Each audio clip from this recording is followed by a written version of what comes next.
Hi friends, జై జవాన్ జై కిసాన్. దేశానికి వెన్నెముక అనేటువంటి రైతు. ఆ రైతు తర్వాత మనకు దేశాన్ని క్షేమంగా కంటిరెప్పలా కాపాడే జవాన్ పైన ప్రేమతో ఒక పాటను రాయడం జరిగింది. ఆ పాటను మీకు వినిపించబోతున్నాను.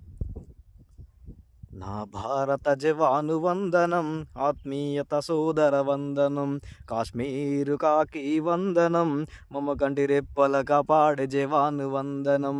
నీ కన్న తల్లి ప్రేమ కాశ్మీరాయే, నీ కన్న కొడుకు AK-47, పగవట్టిన పలోడి పతనం, ఎగిరిన జెండా వందనం, పగబట్టిన పలోడి పతనం, ఎగిరిన జెండా వందనం, పేలిన తోట ఆగిన మాట రెపరెపలా, ఎగిరిన నాము వెన్నెల జెండా, మురిసిన నీ మొమ్మరువలే, వీర జవాను వందనం, నా భారత జవాను వందనం.